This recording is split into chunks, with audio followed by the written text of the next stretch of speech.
Papa Francisco morreu aos 88 anos. É uma indicação que está a ser avançada pelo Vaticano. O estado de saúde do Papa estava já bastante débil na sequência de uma pneumonia bilateral que o manteve internado durante bastante tempo na clínica Gemelli em Roma.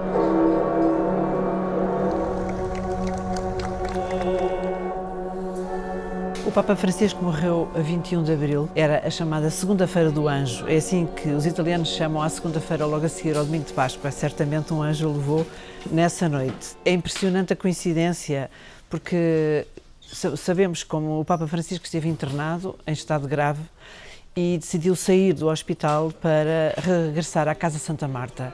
E regressou com um conjunto de indicações rigorosas, que na convalescência ele não podia sair, tinha que repousar. Francisco não fez nada disso. Viveu a Semana Santa, presidiu algumas cerimónias, inclusivamente foi à prisão, como ele gostava, na Quinta-feira Santa, encontrar-se com os presos numa das principais prisões de Roma, proferiu a bênção Urbi et Orbi, na varanda da Basílica, naquele domingo de Páscoa, já bastante mal. Cari fratelli e sorelle, buona Páscoa! Mas mesmo assim ainda decidiu percorrer de Papa Móvel toda aquela área incrível carregada de fiéis. Foi mesmo uma verdadeira despedida, porque poucas horas depois viria a falecer. Devo annunciare la morte del nostro Santo Padre Francesco.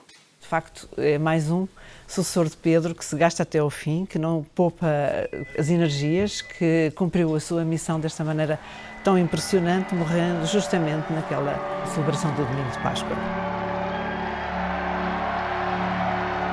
Também um Papa que sempre gostou de estar próximo das multidões e das pessoas, mas era uma relação quase pessoal, diria paternal. Mas ele era mesmo assim. Gostava de sair de casa e ir de surpresa a um oculista escolher os óculos, a uma farmácia comprar sapatos ortopédicos, muito próximo de todos. E imaginem, os jornalistas que viajavam a bordo do Papa também foram os privilegiados. O Papa Francisco sempre gostou muito de conversar connosco, eu própria beneficiei disso. Eu vengo da periferia da Europa, ou seja, Portugal. Portugal, não é um leão. Arrisquei pedir-lhe uma entrevista. Até parece um pouco ingênuo e naif num avião carregado de jornalistas. Claro que todos querem entrevistar o Papa, mas já eu não sei explicar porque tive este impulso de pedir-lhe uma entrevista e não é que ele me deu essa entrevista e como é que eu soube.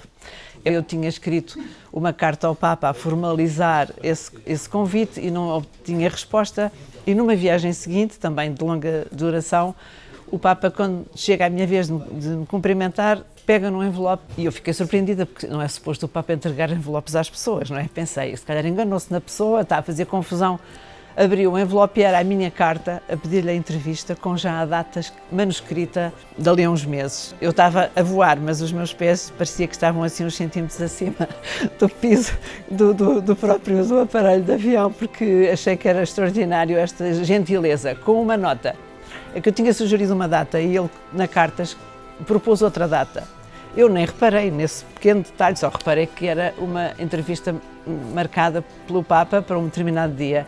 E ele disse-me, veja bem, eu não fiz o que me pediu, se achar mal, diga que eu mudo a data. Portanto, claro que estava ótimo. Dali a uns meses tivemos a entrevista e foi uma entrevista muito generosa. A Renascença ofereceu-lhe uma garrafa de vinho do Porto com a data de nascimento, a data em que ele nasceu. Enfim, havia imensas peripécias, mas que ficam gravadas no meu coração e é também uma honra para nós todos aqui na Renascença. O segundo episódio coincidiu com a minha 100ª viagem papal. Portanto, naquela vez nós íamos para a Bulgária e o Papa veio saudar-nos e o porta-voz disse che também era uma data especial para uma collega. Santo Padre, volevo anche dirle che oggi abbiamo una collega qua, Aura Michele, che è arrivata al 100° viaggio apostolico. Il 100 è, eccola qua, di Radio Renascenza. Portogallo. Di Portogallo. No final da conferência de imprensa, no regresso a Roma, o Santo Padre diz que tem ainda quer assinalar um centenário. E disse, não é de anos, não é de vida, é de viagens. E para meu espanto, ele diz, aqui estão rosas da Bulgária. Pega numa caixinha, que é esta, começa a andar em direção a mim, eu estupefacta, dei 100 anni dei viaggi. Sono rosse della Bulgaria. Un piccolo pensiero per il viaggio numero 100. E mi dicono che adesso viene il whisky. Buon viaggio e grazie tante. E o que é isto? São rosas de facto, mas é um sabor, são repousadinhos com sabor a rosa. Alguns eu mantenho, claro que não os vou comer, alguns eu provei, mas o que me impressionou foi como é que ele, chefe de Estado, não é? Parece que não tem mais nada que fazer se não lembrar-se das pessoas que vão a bordo do avião. Ora, é ao contrário, ele podia-me até ter, sei lá, oferecido, se queria oferecer alguma coisa, um terço, uma daquelas caixinhas forradas a seda, sei lá, que ele oferece ao chefe de Estado. A gentileza de alguém que, no fundo, é uma ternura, é uma prenda para uma senhora, oferece rosas. E ainda por cima, mimada também pela terceira vez, pelo Papa Francisco. Como jornalista segui todas as edições das Jornadas Mundiais da Juventude, exceto a primeira, que foi na Argentina. Então, fiz um livro com notas de reportagem, experiências, e a editora queria que alguém fizesse o prefácio. E claro que eu achei que a pessoa certa era o Papa, mas estava assim a fazer um bocadinho de cerimónia.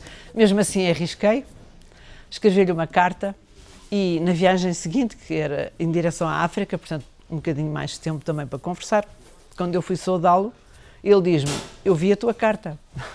E eu disse, então escreve um e-mail ou telefona-me. E eu disse, Santo Padre, eu não tenho o seu e-mail nem o telefone. Portanto, o Papa mantinha uma relação tão próxima que até achava que muitos de nós teríamos um contacto direto. O que é certo é que, através depois de uma pessoa intermediária que percebia português para poder ler o livro e que trabalhava com o Papa, recebi com gratidão imensa um maravilhoso prefácio de 4 páginas, que é muito melhor, não tenho uma dúvida, do que o próprio livro. Grazie, meraviglioso. Sì, veramente mi sento totalmente contente, cioè troppo esagerato. Portanto, é com muita gratidão que eu recordo o Papa Francisco neste primeiro ano do seu falecimento, certa de que agora está na glória do céu, rodeado de anjos e que também intercede por nós de outro modo.